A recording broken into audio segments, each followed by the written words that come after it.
ओम शांति। ओम शांति।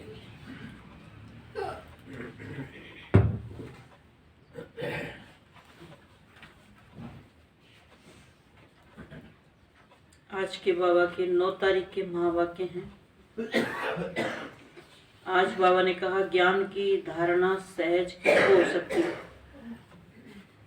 क्योंकि बाबा के बच्चे सभी सहज योगी हैं और नाम ही है सहज राजयोग।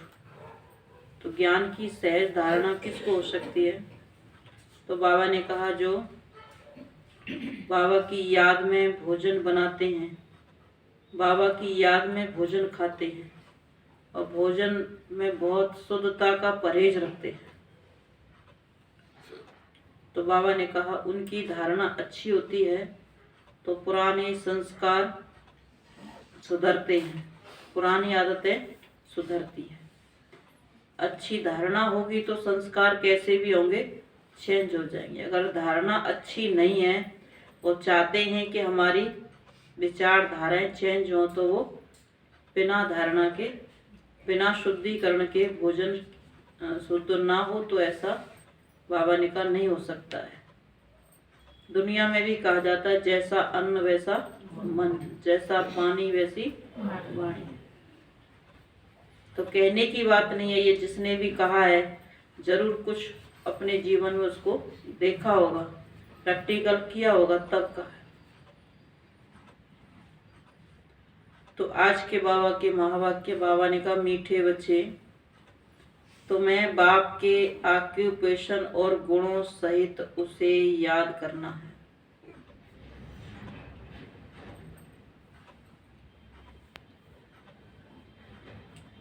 तुम्हें बाप के ऑक्यूपेशन और गुणों सहित उसे याद करना है। याद से ही तुम विकर्मा जीत बनेंगे।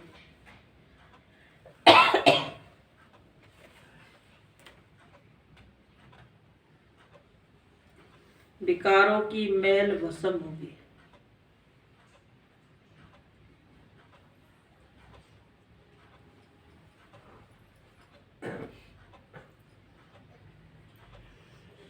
प्रश्न है ज्ञान की धारणा किन बच्चों को बहुत सहज हो सकती है? ज्ञान की धारणा किन बच्चों को बहुत सहज हो सकती है?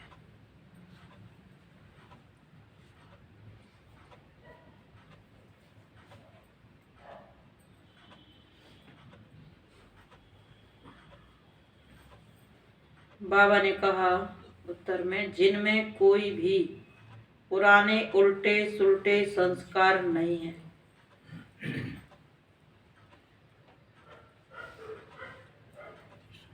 जिनमें कोई भी पुराने उल्टे सुलटे संस्कार नहीं है, जिनकी बुद्धि याद से शुद्ध हो जाती है।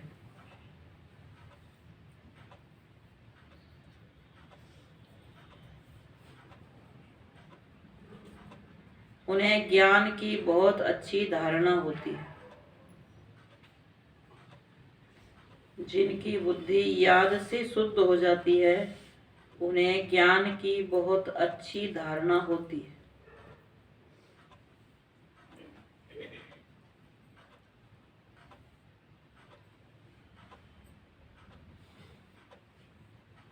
तो ये तो हर एक को पता है ना कि हम योग लगता है या नहीं लगता है, कितनी देर योग लगता है। जितनी देर योग लगता है उतना ही मन शुद्ध होता है, मन की मैल धुलती है। अगर योग नहीं लगता है तो मन शुद्ध नहीं होता है। दूसरी पॉइंट है पवित्र बुद्धि में ही अविनाशी ज्ञान रतन ठहरेंगे। पवित्र बुद्धि में ही अविनाशी ज्ञान रतन ठहरे।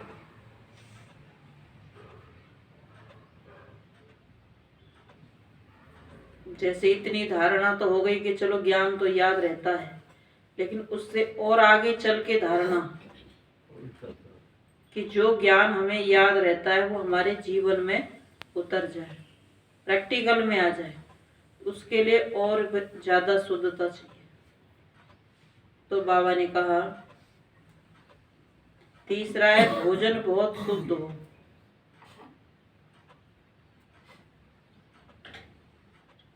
बाप को स्वीकार कराकर फिर खाने से भी ज्ञान की धारणा अच्छी होती है।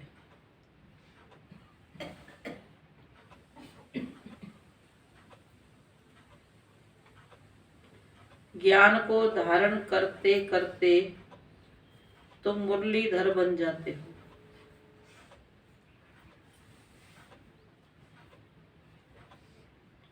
गीत तुम्हारे बुलाने को जी चाहता है, किस्मत बनाने को जी चाहता है। ओम शांति। आत्मा परमात्मा को बुलाती है। सिर्फ आत्मा कहे तो कहेंगे, आत्मा तो वाणी से परे है, इसलिए कहते हैं जीव आत्मा परमात्मा को बुलाती है। भक्तों की बुद्धि परमात्मा के बारे में कहाँ कहाँ जाती है, कुछ भी मनुष्य समझते नहीं है, क्योंकि वह समझते हैं परमात्मा सर्वव्यापी है। तो बुद्धि कहाँ जाए? सर्वव्यापी समझने के कारण कहेंगे सब भगवान के रूप है। बुलाते हैं परंतु बुद्धि में लक्ष्य नहीं है। परम पिता परमात्मा एक तरफ बुद्धि जाती नहीं है। परम पिता परमात्मा की तरफ बुद्धि जाती नहीं है। किसी भी जीव आत्मा की बुद्धि में यह नहीं आता कि हम उस ज्योतिर्लिंगम को याद क्यों करते हैं, वह हमको क्या देते हैं। हम भगवान को क्यों याद करते हैं, वह हमको क्या देते हैं। जो हम उनको याद करते हैं, जो बहुत अच्छा देकर जाते हैं, उनको याद किया जाता है। बहुत अच्छा देकर जाते हैं, उनको याद किया जाता है। उनकी याद जिंदगी भर रहती है। कोई ने पाई पैसा दिया तो वह तो लेन देन चलती ही है। कोई ने पाई पैसा दिया तो वो लेन देन चलती है। परंतु समझो कोई गरीब है, उनको कोई मकान बनाकर देवे या उनकी कन्या को शादी कराने में कोई मदद करता है तो सारी आयु उनकी याद रहेगी। माना छोटी मोटी लेन देन तो चलती रहती है, उससे कोई इतनी याद नहीं रहती है। लेकिन एक कोई बड़े कारोबार में और बड़ी लेन देन करे, बड़ा कार्य कराए तो उसकी याद रहती है। तो परमात्मा ने बड़े से बड़ा कार्य किया, इस नरक को स्वर्ग बनाया। और परमात्मा ने बड़े से बड़ा कार्य किया, मुक्ति जीवन मुक्ति का वर्षा दी। आत्मा को पतित से पावन बनाया। तो बाबा ने कहा उनके नाम रूप की याद रहेगी। फलाने ने हमको मकान बनाकर दिया, यहाँ भी तुम बच्चे समझते हो। बाप हमको विश्व का मालिक बनाते हैं। मनुष्य को तो ना आत्मा का ना परमात्मा का ज्ञान है। आत्मा है सूक्ष्म से सूक्ष्म, जिसका पता नहीं पड़ता, कब अंदर प्रवेश करती है फिर निकल जाती है। बहुत महीन बातें।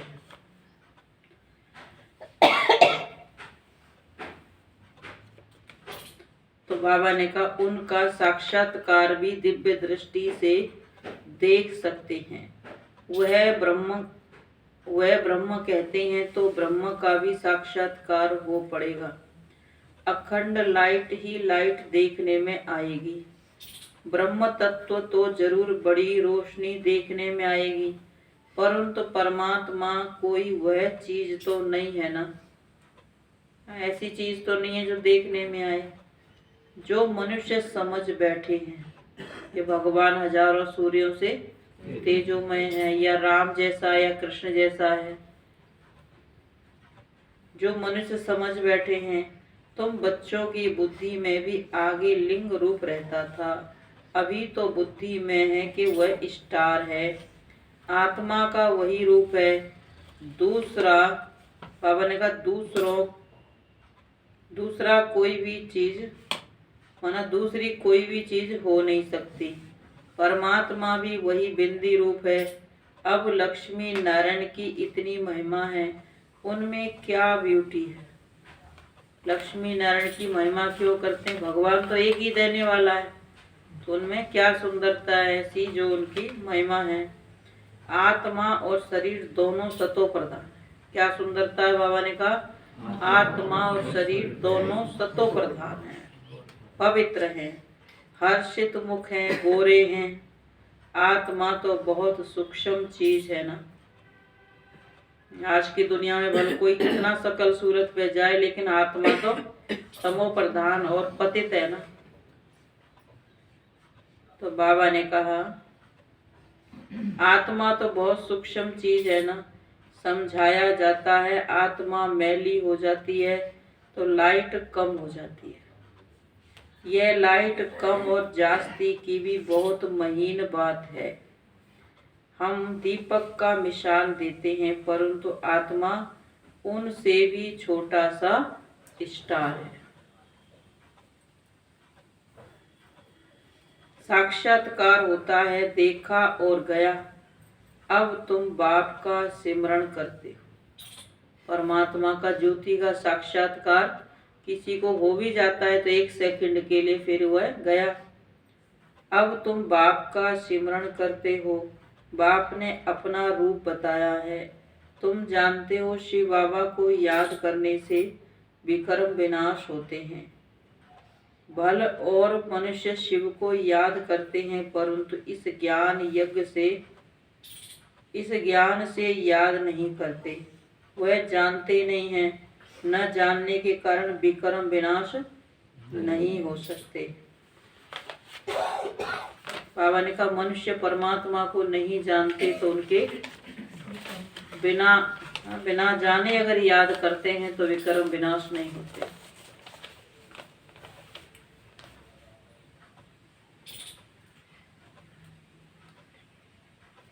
यह जानते ही नहीं है कि हम योग लगाने से विकर्मा जीत बनेंगे। अच्छा फिर क्या होगा यह भी नहीं जानते। तुमको बाप समझाते हैं योग से तुम विकर्मा जीत बनेंगे। 5 विकारों की मैल भस्म होगी। समझाने मिलने के बाद उस खुशी से याद करेंगे। वह यह नहीं जानते कि बाप को याद करने से विकर्म विनाश होंगे। अभी बाप नॉलेज देते हैं, बाकी मनुष्य तो हैं अंधश्रद्धा में, जिससे भक्ति मार्ग में अलग काल का सुख मिलता है।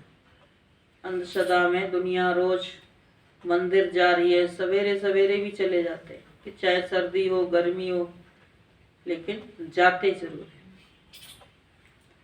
तो बाबा ने कहा क्योंकि शरीर से तो आदत पड़ जाती है, जिस काम को करने लग जाते हैं तो वो आदत पड़ जाती है, तो वहाँ ना चाहते भी जाते हैं। और जब मन लगाने की बात हो तो कितने सालों का अभ्यास करते हैं, तब भी मन क्या करता है? परम धाम में जाने को, शिव बाबा को याद करने को तैयार नहीं होता है, क्योंकि जन्म जन्मांतर से पाप कर्म किए तो मैल चढ़ी हुई है। अभी भी वो संस्कार क्या करते हैं, अगर 2 दिन पुरुषार्थ नहीं करेंगे तो आलस्य आ जाता है, अलबेलापन आ जाता है। तो सबसे बड़ी बात है मन को परमात्मा में लगाने की, तो मन पावन बनता है।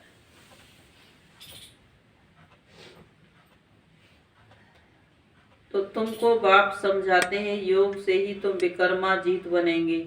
5 विकारों की मैल भस्म होगी। समझाने मिलने के बाद उस खुशी से याद करेंगे। वह यह नहीं जानते कि बाप को याद करने से विकर्म विनाश होंगे।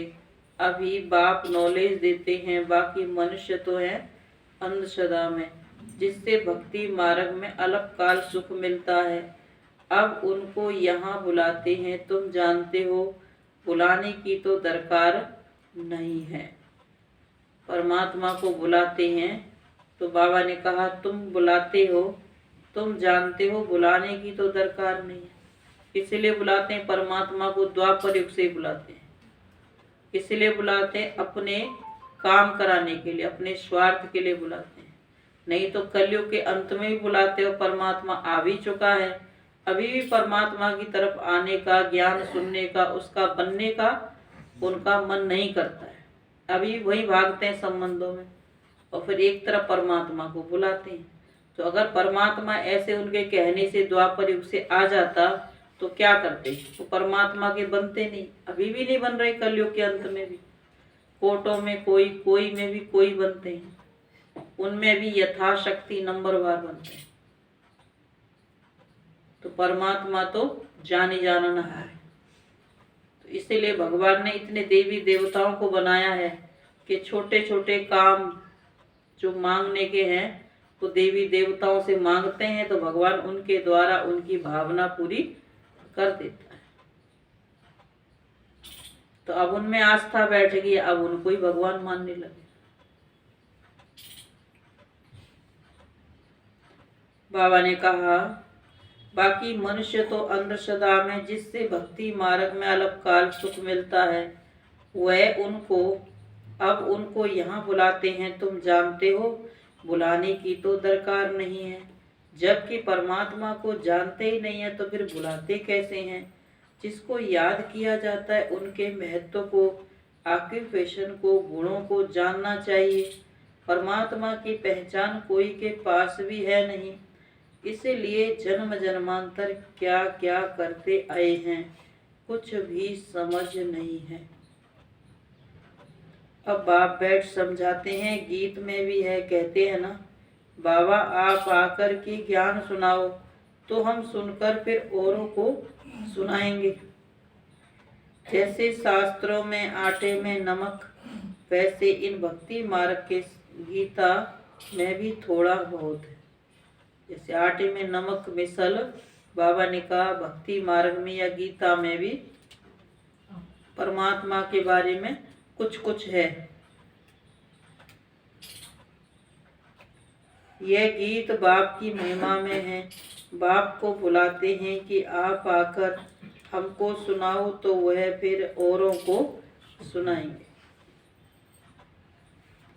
आकर हमको राजयोग सिखलाओ फिर हम मुरलीधर बनेंगे। मुरलीधर को ही ज्ञानी तू आत्मा कहा जाता है। तुम बच्चे जानते हो बाप तो है ही निराकार, फिर वह आए कैसे? अभी तो समझा है कि आत्मा परमात्मा से आती है, आत्मा परम धाम से आती है, अभी समझा है। जब नहीं पता था तो कहते थे भगवान तो अंदर ही बैठा। समझ में लिए तो पता चला है कि अब वो आता है, कब आता है ये भी पता चली, कैसे आता है ये भी पता चला, किसके द्वारा ज्ञान देता है ये भी पता चला। तो बाबा ने कहा ये गीत बाप की आवाज, तो अभी तो समझा है कि आत्मा परम धाम से आते हैं। आत्मा परम धाम से आती है, पहले पहले गर्भ में जाना पड़ता है। जीव की आत्माएं अब सब बाप को याद करती हैं, परंतु उनके ऑक्यूपेशन का कुछ भी पता नहीं है। ऐसे ही सिर्फ बुलाते रहते हैं, वह आता ही नहीं। क्या करते हैं? ऐसे ही बुलाते रहते हैं, वह आता ही नहीं है। क्यों नहीं आता? उनको पता है कि ये सुनने वाले तो है नहीं। अगर परमात्मा आके कुछ कहे तो क्या वो सुनेंगे?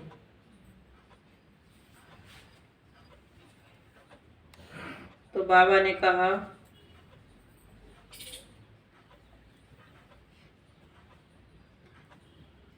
पहले पहले गर्भ में जाना पड़ता है। जीव की आत्माएं सब बाप को याद करती हैं, परंतु उनके ऑक्यूपेशन का कुछ भी पता नहीं है। ऐसे ही सिर्फ बुलाते रहते हैं, वह आता नहीं है। बाप कहते हैं मैं अपने पूरे टाइम पर आता हूँ। जबकि संगम युग शुरू होता है। संगम युग कब आता है? जब रात पूरी हो, दिन होता है, दिन होना होता है। संगम युग आया और बाप भी साथ आया। संगम युग आया तो बाप भी साथ आया। संगम युग पर ही बाप बैठ पढ़ाते हैं। यह सब बातें तुम ब्राह्मण बच्चे ही जानते हो। बाप बैठ समझाते हैं मैं निराकार आऊं कैसे। शरीर का भी तो समय है ना, कब ब्रह्मा बाबा का 84वां जन्म हो, उसमें भी बाबा की 60 वर्ष की उम्र हो, उसमें भी भक्ति पूरी हो। आवाज किसकी आ रही है?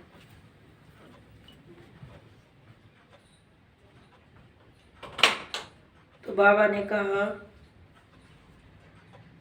ये सब बातें तुम ब्राह्मण बच्चे ही जानते हो। बाप बैठ समझाते हैं मैं निराकार आऊं कैसे। यह तो कभी कोई ने ख्याल ही नहीं किया है। अगर कलयुग के अंत में आया होगा तो फिर से आएगा ना।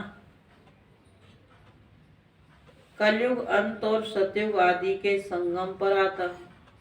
जरूर कुछ कार्य करने के लिए आता है। जरूर सृष्टि को पावन करने आएंगे। तब तो कहते हैं अब आदि सनातन देवी देवता धर्म स्थापन करने आते हैं। कैसे आते हैं यह भी कोई नहीं जानते। बाप को आकर प्रजा रचनी है, धर्म स्थापन करने आते हैं। तो कैसे आते हैं? बाबा ने कहा ये किसको पता नहीं है। बाप को आकर प्रजा रचनी है, वह राजयोग सिखाना है। तो किसको सिखाएंगे? सतयुग आदि में तो है ही रावण, बाबा ने कहा सतयुग आदि में तो है ही देवता वर्ण, इसके पहले है ब्राह्मण वर्ण। तो जरूर ब्रह्मा तन में आकर ब्राह्मण वर्ण रचना पड़े। ब्रह्मा को ही कहा जाता है प्रजापिता। अब वह ब्रह्मा आए कहाँ से? क्या सूक्ष्म वतन से उतर आए? जैसे दिखाते हैं विष्णु अवतार। अब बाबा ने कहा ना बाबा तो अपने टाइम पर आते हैं, ब्रह्मा का 84वां जन्म हो। अगर ऐसे ही बुलाने आ जाए तो कौन सा ब्रह्मा आए? क्या सूक्ष्म वतन वाला ब्रह्मा आए उतर के? अब सूक्ष्म ब्रह्मा से तो काम नहीं चलेगा। स्थूल दुनिया में, साकार दुनिया में साकार ब्रह्मा चाहिए। जैसे दिखाते हैं विष्णु अवतरण, ऊपर से गरुड़ पर सवार हो आते हैं। अब विष्णु को तो यहाँ आना नहीं है। विष्णुपुरी में तो बाबा ने कहा सब सुखी रहते हैं, उनको तो विष्णु को तो यहाँ आना नहीं है। विष्णु के 2 रूप लक्ष्मी नारायण जो हैं, उन्होंने भी यहाँ इस पढ़ाई से यह पद पाया है। विष्णु के 2 रूप लक्ष्मी नारायण ही पालना करते हैं। अब सतयुग वाले स्वरूप से तो वो कलयुग में नहीं आ सकते। अगर आ भी गई वो आत्मा तो स्वरूप नाम रूप सब कुछ बदला हुआ है।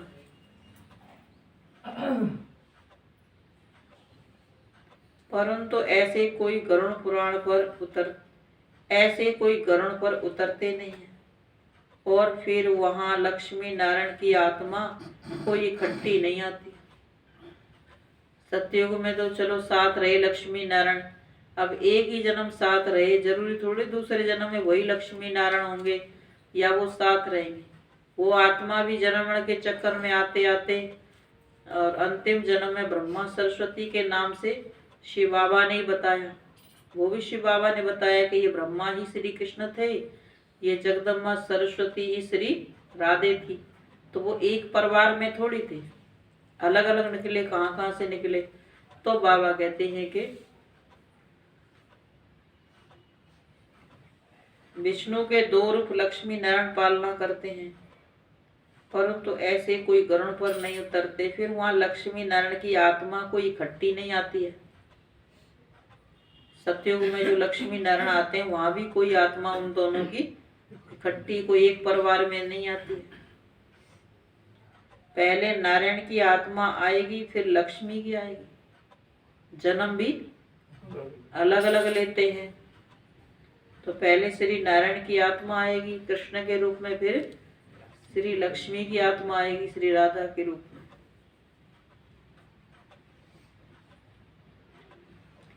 स्वयंवर करेंगे तब विष्णु युगल रूप कहलाएंगे।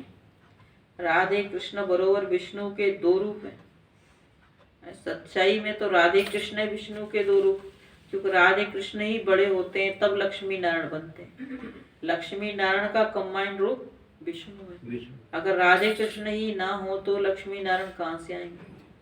फिर विष्णु कैसे कहलाएगा कंबाइंड?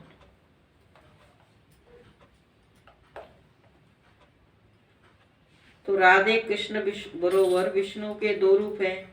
छोटेपन में भी दिखाना पड़े ना, यह बातें और कोई नहीं जानते। बाप बैठ समझाते हैं। जब यह पहला नंबर 84 जन्म पूरे करते हैं, पहला नंबर माना ब्रह्मा, ये 84 जन्म पूरे करते हैं तो हमको इनमें ही आकर फिर से इनको पहला नंबर बनाना पड़े।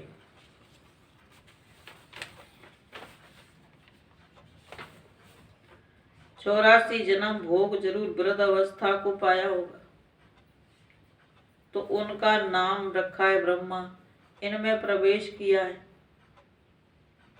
अब तुम बच्चे जानते हो मनुष्य सृष्टि कैसे और कब रचते हैं, इस बात का और कोई मनुष्य को ज्ञान हो न सके।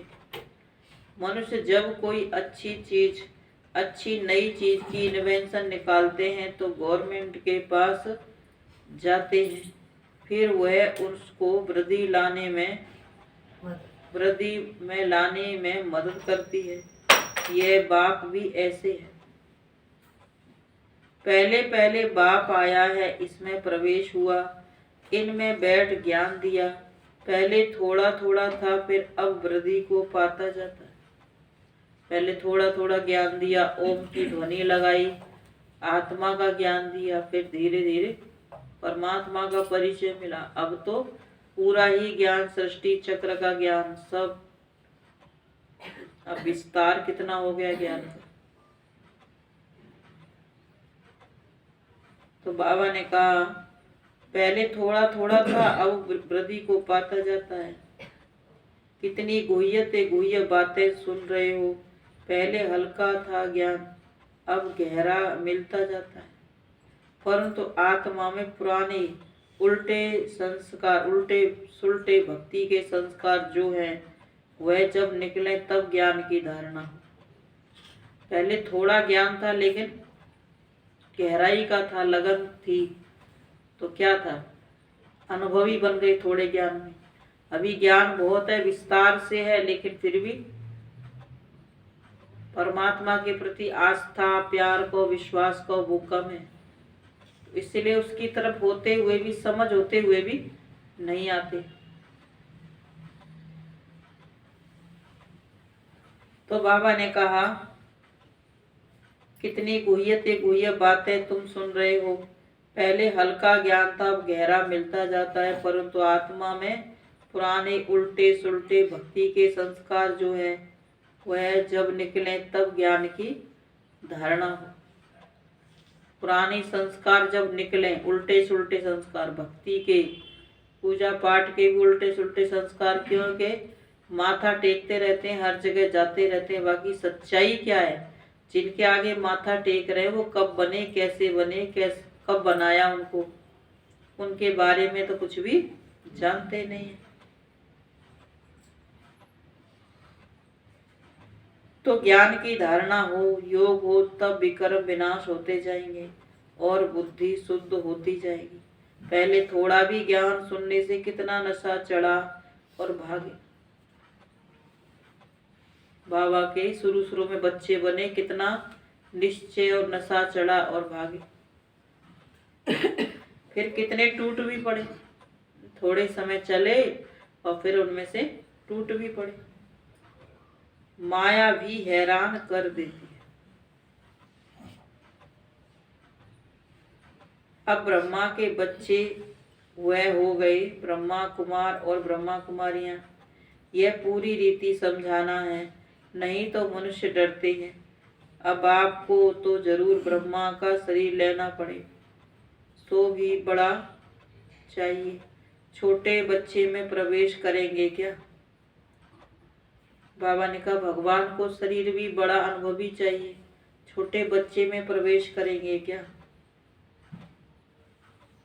कहते हैं बहुत जन्मों के अंत के जन्म में आता हूँ। इसने बहुत शास्त्र पढ़े हैं, इस ब्रह्मा बाबा ने भक्ति पूजा पाठ भी सबसे पहले शुरू किया, तो शास्त्र भी बहुत पढ़े हैं, तो अनुभवी हो गया ना। बाप कहते हैं मैं वानप्रस्थ अवस्था में आता हूँ, शास्त्र आदि पढ़े तब तो समझा सकते हैं।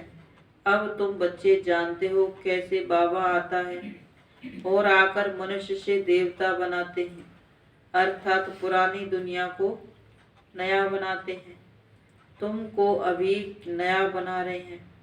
इस पुराने तन से राजयोग सीख कर फिर सतयुगी नया शरीर लेंगे, फिर देवी देवता कहलाएंगे। वह माया होती नहीं है, यह तुम समझा सकते हो कि हम ब्रह्मा कुमार कुमारियां हैं। ब्रह्मा को प्रजापिता कहा जाता है, यह सब मानेंगे कि भगवान ने आकर आदम बीवी मन ब्रह्मा सरस्वती द्वारा रचना रची है। गीता में कहते हैं मैं राजाओं का राजा बनाता हूँ, शूद्र से ब्राह्मण बनाकर ज्ञान अमृत पिलाए असुर से देवता बनाते हैं। भले यह लिखा हुआ है, परंतु पहले शूद्र वर्ण से ब्राह्मण वर्ण में लाते हैं। तो तुम समझा सकते हो कि हम ब्रह्मा कुमार कुमारी हैं। ब्रह्मा है प्रजापिता, वास्तव में ब्रह्मा की संतान तो तुम भी हो। ब्राह्मणों की शुरुआत संगम पर ही होती है। ब्राह्मणों की जो रचना है वो संगम पर होती है। फिर 2500 वर्ष के बाद बाबा ने कहा कुक वंशावली ब्राह्मण आ जाते हैं। ब्रह्मा द्वारा हम ब्राह्मण पढ़ते हैं, रुद्र ज्ञान यज्ञ की संभाल करते हैं। हम पहले विकारों की आहुति देते हैं। यज्ञ में सब कुछ आस्वाह किया जाता है ना, तो हम रुद्र ज्ञान यज्ञ में हैं और कोई किचड़ा नहीं डालते। अपनी बुराइयों को स्वाह करते हैं और कोई किचड़ा नहीं डालते। अपने पापों को स्वाह करते हैं, कोई आग आदि तो जलाई नहीं जाती, ना कोई आवाज आदि ही करते। वह तो कितना आवाज करते हैं, स्वाह स्वाह। हम तो योग में रहते हैं, कोई आवाज नहीं, चुप हो। योग अग्नि से पाप भस्म हो जाते हैं। इस रुद्र ज्ञान यज्ञ में योग अग्नि से हम 5 विकारों को स्वाह करते हैं। भक्ति मार्ग में तो बाहर की यात्रा है, बाहर की दौड़ है, बाहर की भाग दौड़। कोई कहीं जा रहा है, सवेरे सवेरे सब भक्ति में निकलते हैं। कोई कहीं जा रहा है, कोई कहीं जा रहा है, और फिर गुणगान करते हैं, मंदिर में जाते हैं, भजन कीर्तन भी करते हैं। इतनी आवाज भी होती है सवेरे सवेरे भक्ति की। और यहाँ तो अंदर जाना होता है, अपने अंदर जाना है। मैं कौन हूँ, कहाँ से आए हैं, क्या करना है, अपने अंदर जाना, अपने आप को देखना है। तो उनकी बाहर की दौड़ है और यहाँ अंदर की दौड़ है। जितना जो अपने अंदर गया, ज्ञान की गहराई में गया, उतना उसका मन शांत है। अब मन नहीं भटकता है बाहर जाने के लिए, क्योंकि मन को सच्चाई पता चल गया, मन को शांति का पता चल गया। जो चाहिए था वो मन को अनुभव हो गया, तो अब कहीं जाने का नहीं होता है। तो बाहर की दुनिया को भुलाने के लिए गहरा अनुभव चाहिए, गहरी शांति का अनुभव चाहिए। तो बाबा ने कहा योग अग्नि से पाप भस्म हो जाते हैं। इस रुद्र ज्ञान यज्ञ में योग अग्नि से हम अपने 5 विकारों को स्वाह करते हैं, तो पाप भस्म हो जाते हैं। ब्रह्मा की बेटी सरस्वती भी गाई हुई है, जिसको जगदम्बा कहते हैं। उनसे सब मनोकामनाएं पूरी होती हैं। वह अम्बा फिर लक्ष्मी बनती है। बच्चों को पॉइंट्स तो बहुत समझाई जाती हैं। धारणा भी होना, धारणा तब हो जब योग में रहें, विक्रम भी विनाश हो, पवित्र बुद्धि पवित्र नहीं होगी तो अविनाशी ज्ञान रतन ठहरेंगे नहीं। बच्चों को समझाया है कि पहले भोग लगाकर फिर खाया जाता है। भोग बनाओ फिर भोग लगाओ, फिर फिर खाया जाता है, क्योंकि आज की प्रकृति की बनी हुई सब चीजें तमो प्रधान है। और तमो प्रधान चीजों को शुद्ध बनाने के लिए पहले तो बनाना योग में है, फिर उनको भोग लगाना है, तो भगवान की जो शक्ति वाइब्रेशन मिलते हैं उनसे भी शुद्ध हो जाता है। और तीसरा फिर खाना भी परमात्मा की याद में खाएंगे तो वो प्रसाद का काम करेगा, शक्ति का काम करेगा।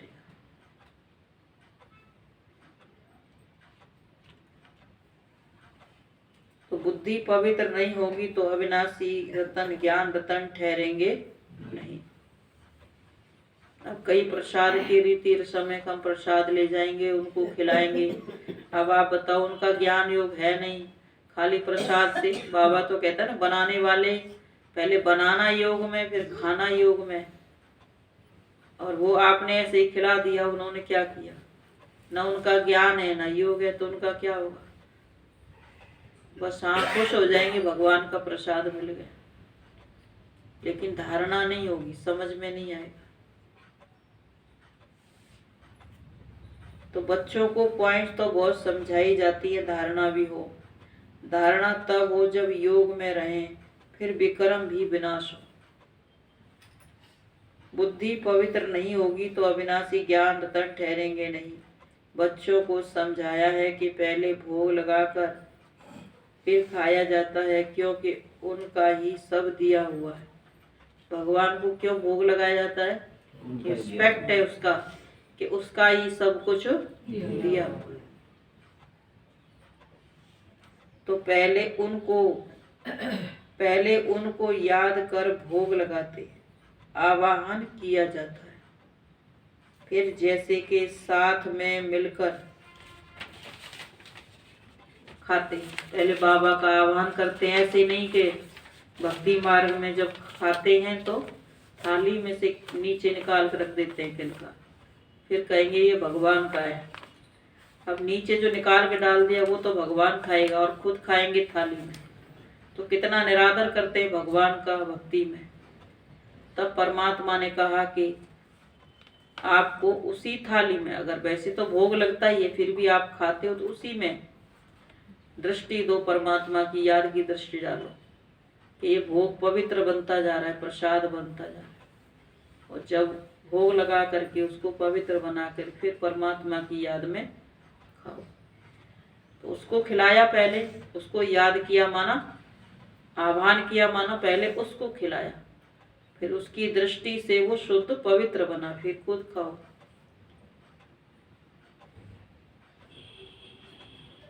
तो बाबा तो है संपूर्ण पवित्र, हम हैं जैसे भीलनिया। हम याद करते हैं तो क्या बाबा हमारे साथ बैठ खा सकता है? बाबा कहते हैं ना, पहली गिट्टी खाते हैं तब तो बाबा को याद करते हैं, फिर सारा भोजन खा जाते हैं और बाबा को भूल जाते हैं, याद ही नहीं रहता है। ब्रह्मा बाबा कभी कभी अपना मिसाल भी देते हैं कि मैं बाबा की याद में शुरू करता हूँ, फिर बीच में पता नहीं क्या होता है और फिर भूल जाता है। तो बाबा कहते जब ब्रह्मा बाबा के तन में तो शिव बाबा आते हैं, जब बाबा भूल जाता है तो तुमको तो कितना अटेंशन रखना चाहिए। बाबा तो है संपूर्ण पवित्र। तो बाबा ने कहा हम याद करते हैं तो क्या बाबा हमारे साथ बैठ खा सकता है? हम अपने को संपूर्ण पवित्र तो कह नहीं सकते, तो हम भीलनियों के साथ वह खाएंगे। भगवान को खिलाने के लिए ऐसी पवित्रता भी तो चाहिए। अब जैसे भोग सब लगाते हैं भगवान को, लेकिन परमात्मा को भोग लगाने वाले भी सब नंबरवार होते हैं। जैसी जिसकी भावना, जैसा जिसका प्यार, जैसी जिसकी स्वच्छता पवित्रता, वैसा ही परमात्मा को भोग लगाते हैं। परमात्मा को तो भोग की वासना आ जाती है, कैसा है, कैसे भाव से, कितनी इसमें स्वच्छता पवित्रता, उसी अनुसार भाड़ा मिलता है,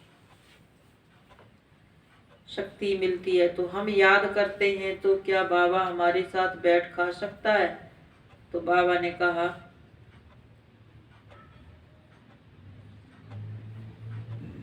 तो हम अपने को संपूर्ण पवित्र नहीं कह सकते, तो हम भीलनियों के साथ वह खाएंगे, फिर वासना ले लेते हैं। वासना लेना कोई खाना तो नहीं हुआ, खुशबू ले लेते हैं। हाँ, कोई 75% धारणा करने वाले अच्छे बच्चे भोजन बनाकर बाबा को खिलाएं तो वासना लायक है। 75% धारणा वाले बच्चे अगर बाबा को भोग लगाएं, खिलाएं तो वासना लायक है। मधुबन में जब बाबा को भोग लगता है तो बाबा कहते हैं ये शिव बाबा तो वासना लेता है, बाकी जिसके तन के द्वारा खिलाया जाता है तो खाती तो वही उसी के शरीर को मिलता है।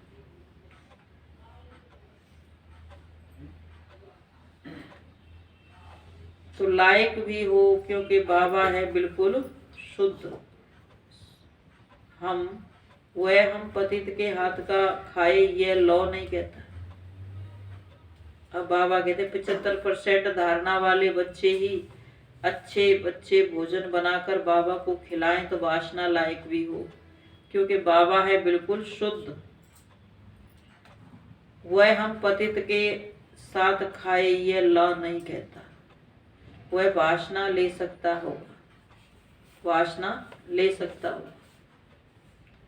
कहते जब भोग बनाते हैं, प्रसाद बनाते हैं, तो जहां तक है पतित की तो दृष्टि भी नहीं पड़नी चाहिए उसमें कि भगवान इतना शुद्ध पवित्र है, उसका भोग कितने एकांत में उसकी याद में बनाना चाहिए। बाबा कहते हैं मैं वासना क्यों लूं, मैं निष्कामी हूं, वासना लेने की भी मेरे पास कामना नहीं है, मैं 100% निष्कामी हूं। भोग ऊपर जाता है, बहुरूपी बैठ देवताओं को खिलाते हैं। बच्चे बाबा को भोग लगाते हैं तो बाबा ने कहा बाबा बैठ करके देवी देवताओं की आत्माएं, एडवांस पार्टी वाली आत्माएं, सबको बाबा वो भोग खिलाते हैं। देवताएं चाहते हैं हम ब्रह्मा भोजन खाएं, तो बाबा, मम्मा और फिर ऊपर से देवताओं की आत्मा आती है, वह बैठ खाती है। फिर भी रुचि से तो तब खाएगी जब पकाने वाले योगी हो। उस भोजन को भी बाबा ने कहा देवताओं की आत्मा भी कब खाएगी, जब पकाने वाले ने बहुत रुचि से बाबा की याद में बनाया है। बनाने वाले, पकाने वाले भी योगी हों। देवताएं भी ब्रह्मा भोजन की महिमा करते हैं। बाप तो कहते हैं मैं आया हुआ हूँ तुम्हारी सर्विस करने, हम तो तुम्हारा पूरा निष्कामी सर्वेंट हूँ। तुम भल 36 प्रकार के तो क्या 108 प्रकार का भोग लगाओ। भक्तों ने ही भोग लगाया और भक्तों ने ही बांटकर खाया। भगवान निष्कामी है तो भी ऑफर करना चाहिए। बल परमात्मा खाता नहीं है, इसका मतलब ये नहीं कि उसको खिलाना ही नहीं है, फिर भी ऑफर करना चाहिए। दुनिया में भी अगर कोई खाना नहीं खाता या आता है तो क्या कहेंगे, पूछते तो है ना। ऑफर करना चाहिए, बाबा को भोग तो लगाना चाहिए। ये नहीं कि वो नहीं खाता है तो वो तो खाता तो है नहीं, क्या भोग लगाए, ये उसका रिगार्ड है। भक्ति में तो विधि का पता ही नहीं था कि कैसे भोग लगाया जाता है, कैसे वो खाता है। अब ज्ञान समझने के बाद पता चला कि भगवान को हम कैसे भोग लगाएं। भक्ति में तो उसको भोग लगाते ही नहीं है, ऐसे ही कोई चीजों का भोग लगा देते हैं। कभी भी ऐसे भोग नहीं लगाते कि रोज बनाएं खाएं, रोज भगवान को भोग लगाएं। भोग इतना शुद्ध बनाते ही नहीं है भोजन जो भगवान को खिलाएं। अब लहसुन प्याज वाला भोजन बनाएंगे तो क्या बाबा को भोग लगाएंगे? तो अगर बनाने वालों ने बनाया और आप उसको लगाओ भोग, तो क्या बाबा स्वीकार करेगा?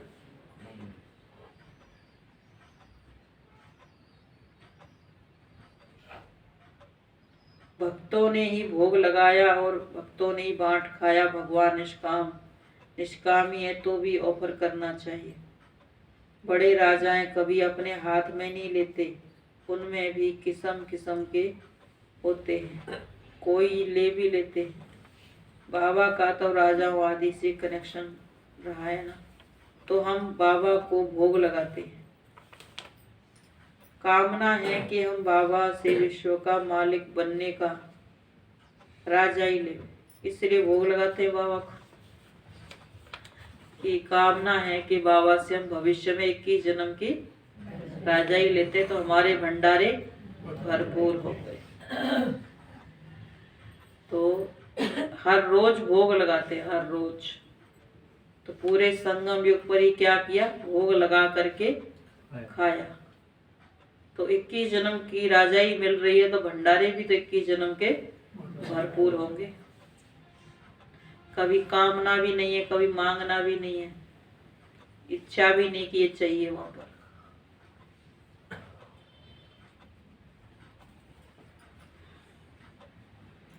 तो कामना है हम बाबा को भोग लगाते हैं। कामना है कि हम बाबा से विश्व का मालिक बनने का राजा ही लेवे, वह तो है ही दाता। ये सारी सूक्ष्म बातें, भोग कहाँ ले नहीं जाते, भोग कहाँ नहीं ले जाते, यहाँ ही बैठ बैकुंठ का साक्षात्कार कराते। ऐसे नहीं कि भोग लेकर के कहीं ऊपर जाना होता है, बाबा यहाँ बैठे ही बैकुंठ का साक्षात्कार करा देते हैं। जैसे कोई सो जाता है तो उसको यही नहीं पता है कि वो कहाँ है, क्या कर रहा है, लेकिन जैसे वो जागता है तो उसको बहुत खुशी होती है, बहुत अच्छा होता है, रिफ्रेशमेंट मिलती है।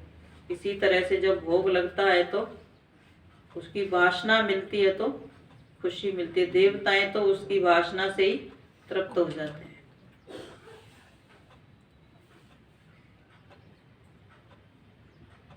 वह तो है ही दाता, ये सारी सूक्ष्म की बात है। कोई ये मतलब रख के भोग लगाए कि भगवान हमें बिठा के खिलाएगा 21 जन्म, तो बाबा ने कहा ऐसा, ये भी लोगों की बातें हैं, इच्छाएं, लेकिन ऐसी कोई बात नहीं, सूक्ष्म बातें हैं।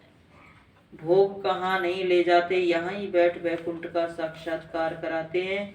जैसे कि कुंभ है, यहाँ बैठे बैठे ही बैकुंठ का साक्षात्कार हो जाता है। देह भान से परे, जैसे परमात्मा की जादू की छड़ी क्या है, योग है। योग की शक्ति से बाबा एक साथ बैठे कितनी आत्माओं को विदेही बना देते हैं, कितनी आत्माओं को बैकुंठ का साक्षात्कार करा सकते हैं। वो जादूगर है, उसके हाथ में ये कला है, शक्ति है। अच्छा मीठे मीठे सिक्की लदे बच्चों प्रति माता पिता बाप दादा का याद प्यार, गुड मॉर्निंग। रूहानी बाप की रूहानी बच्चों को नमस्ते। हम रूहानी बच्चों की रूहानी माता पिता बाप दादा को गुड मॉर्निंग और नमस्ते नमस्ते बाबा नमस्ते। धारणा के लिए मुख्य सार है, बाप भल निष्कामी है लेकिन भोजन का भोग जरूर लगाना। बाबा भल निष्कामी है, वो खाता नहीं है, लेकिन फिर भी भोजन का भोग जरूर लगाना है।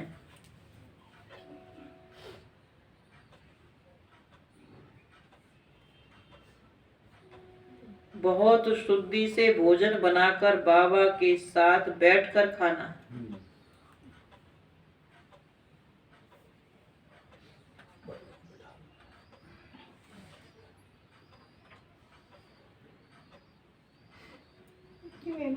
दूसरी पॉइंट,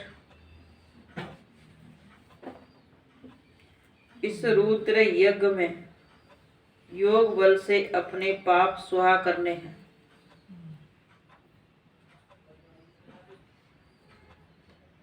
इस रुद्र यज्ञ में योग बल से अपने पाप स्वाहा करने हैं, आवाज में नहीं आना है।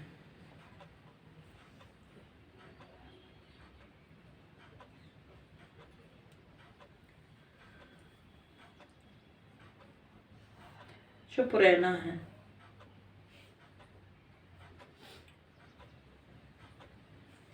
बुद्धि को योग बल से पवित्र बनाना है। बुद्धि को योग बल से पवित्र बनाना है।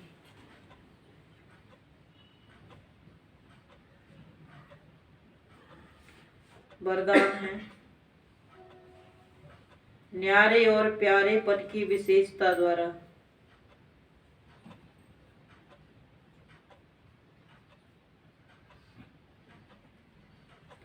बाप के प्रिय बनने वाले निरंतर योगी भव। बाप के प्रिय बनने वाले निरंतर योगी भव।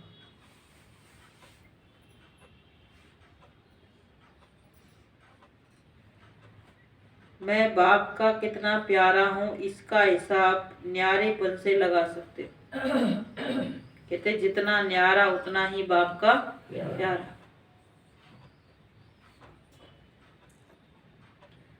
मैं बाप का कितना प्यारा हूं, इसका हिसाब न्यारेपन से लगा सकते हो। अब इतना बड़ा ब्राह्मण परिवार है, इस ब्राह्मण परिवार में मान लीजिए हर रोज हम इतना समय एक दूसरे को देंगे, इतने सबको, तो फिर बाबा से बात कब करेंगे। नयों को भी समय देना है, पुरानों को भी यही इच्छा हो कि हमसे भी रोज बात की जाए, एक दूसरे से करें बातें, एक दूसरे से इतना सब कुछ, तो फिर बाबा से कब बात करेंगे। संबंधियों के साथ भी रहते हैं, उनसे भी मिलना जुलना होता है। तो बाबा कहते हैं सबके बीच में रहते हुए जितना न्यारा उतना प्यारा। और फिर बड़े विस्तार से सार में आना है, बातें ज्यादा नहीं करनी है, कम करते जाना है। जब उनसे समय बचाएंगे, विस्तार से सार में आएंगे, तब बाबा से जुड़ पाएंगे। क्योंकि अब ज्ञान सुनाने लग गए, ज्ञानी योगी बन गए, तो उनको तो बातें बहुत अच्छी लगेंगी। वो तो कहेंगे सारा दिन अब हमारे साथ बैठो और हमारे से ही बातें करते रहो। लेकिन अपने लिए तो भी समय निकालना है। तो मैं बाप का कितना प्यारा हूँ, इसका हिसाब न्यारेपन से लगा सकते हो। अब बाबा को देखो, मधुबन में बाबा आते हैं, कितने घंटा बच्चों के साथ बैठते हैं, एक एक से सबसे बातें करते हैं, सबको सुनाते हैं और चले जाते हैं। बच्चे मने बाबा का कहते, बाबा अभी जाओ नहीं, अभी दिल भरा नहीं है, फिर भी बाबा चला जाता है। कि बाबा की आते हुए भी अवस्था उपराम होती है।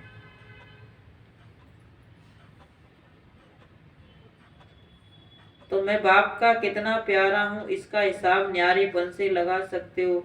अगर थोड़ा न्यारे हैं, बाकी फंस जाते हैं, तो प्यारे भी इतने ही होंगे।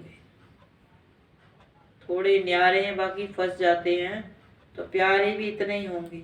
जो सदा बाप के प्यारे हैं, उसकी निशानी है स्वतः ही याद है।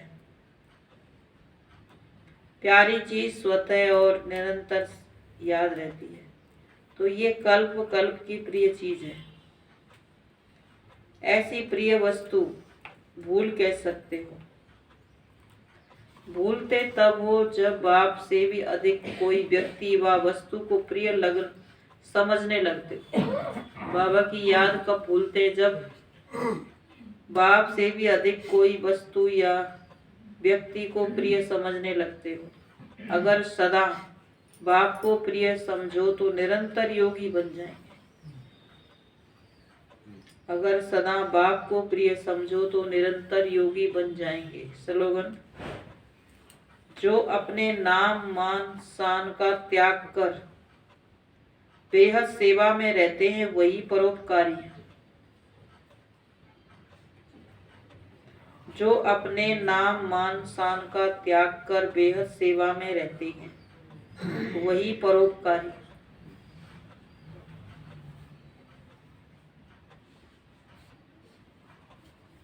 तो जितने बाबा ने कहा न्यारे, उतने ही प्यारे। और बाबा ने कहा क्या कर्तव्य है, किस लिए धरती पर आए हैं, बाप का कर्तव्य क्या है, हमारा कर्तव्य क्या है, उस ऑक्यूपेशन को समझना है। और अच्छी धारणा होगी तो बाबा ने कहा ज्ञान भी अच्छी तरह से उठा सकेंगे, समझ सकेंगे। और जितना अच्छा समझेंगे उतना ही अच्छे से दूसरे को समझा सकेंगे। फिर ये नहीं कहेंगे कोई सुनता ही नहीं है, कोई समझता ही नहीं है, क्या करें, कैसे करें, ये सब प्रश्न समाप्त हो जाएंगे अगर अच्छी धारणा होगी। ओम शांति।